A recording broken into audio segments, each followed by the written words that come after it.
लगातार जैसे कि सहरसा की खबरें हम आप तक दिखाते रहे हैं। इस टाइम हम विनय यादव मुखिया जी के घर पे हैं। जानने की कोशिश करेंगे इस पंचायत में क्या क्या समस्या है और किस रोड की बहुत ज़्यादा यहाँ पे ख़राब है, उस रोड के भी बारे में जानेंगे। क्या कहना चाहते हैं इस बार सरकार से, क्या मांगे आप लोग की? बहुत बहुत धन्यवाद आप के चैनल के सभी साथी का। हम लोगों का मांग जो पंचायत स्तर पर जो है पंचायती राज व्यवस्था को सरकार के द्वारा, केंद्र सरकार हो या राज्य सरकार, पंचायती राज व्यवस्था को कैसे मजबूत हो, यह सभी सरकार बोलते हैं जो पंचायती राज व्यवस्था को हम लोग मजबूत करेंगे। महात्मा गांधी जी का सपना था, लेकिन यह सपना अधूरा है।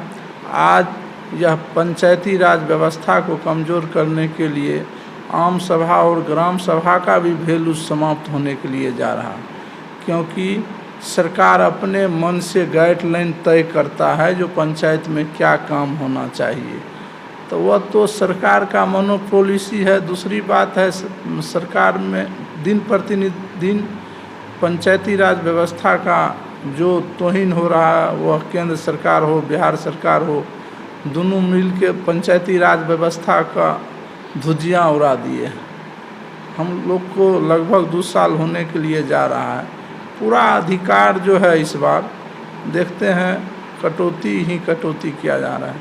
खैर हम लोग प्रयासरत रहते हैं, वृद्धा पेंशन हो, कबीर अंत्येष्टि हो, चाहे मेन मुख्य सड़क हो। मेन मुख्य सड़क से आप आते होइएगा चपराम चौक से बेलाटुल भोटिया तक।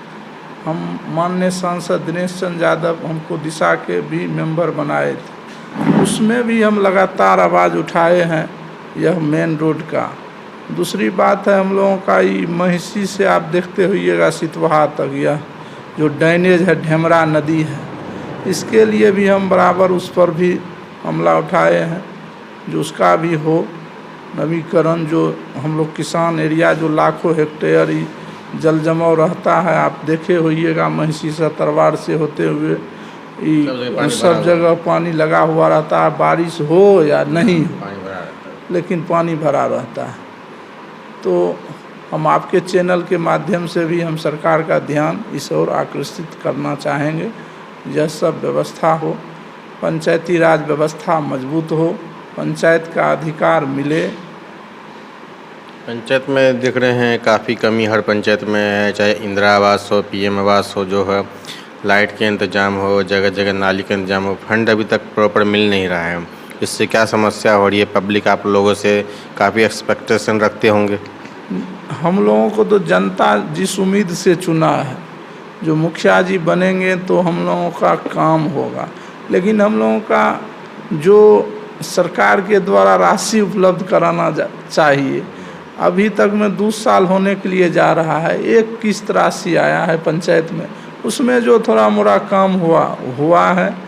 और आगे यदि सरकार का मंशा होगा जो पंचायत में विकास हो तो विकास होगा, हम लोग उस पर खरा उतरने का काम करेंगे। अब सरकार जो जैसे आप बोल रहे हैं आम सभा जो होती है, ग्राम सभा जो डिसाइड करते थे मुखिया के अपने गांव में क्या बनना चाहिए, उसको ख़त्म कर रही है, तो मुखिया बनने से क्या फ़ायदा होगा?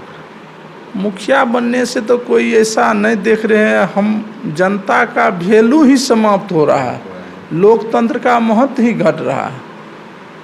माने लोकतंत्र का जो व्यवस्था है ग्राम सभा और आम सभा में, आप देखते होइएगा कहीं रोड है, हमको पीसीसी करना है, हमको अधिकार नहीं दिया है, तो यह तो अधिकार ही छीनते जा रहा है। यही सब काम आपको करना है तो विधायकी लेवल के लग काम कर लेंगे आप, चुनाव इलेक्शन ही मत करवाइए। वैसे इलेक्शन बिना इलेक्शने का रहना चाहिए, पंचायत का इलेक्शने नहीं होना चाहिए, समान दृष्टि रहना चाहिए। वैसे बिना इलेक्शन का पंचायती राज व्यवस्था रहना चाहिए। आप मान लीजिए कबीर अंत्येष्टि योजना है, मरता है गरीब लोग, उसको राशि देना चाहिए।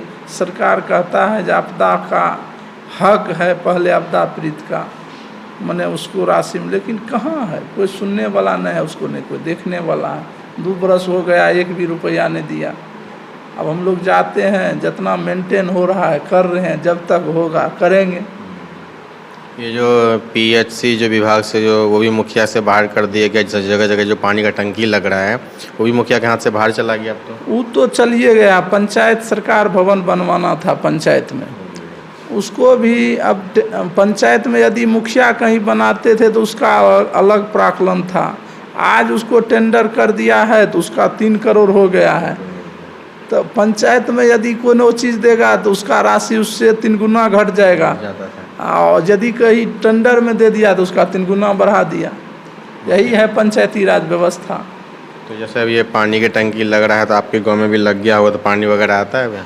पानी वगैरह तो अभी आ रहा है, सब जगह कुछ न कुछ जो त्रुटि होता है देखते हैं, पीएचडी विभाग सुधार करता है। लाइट वगैरह सब पोल पे लग गई है?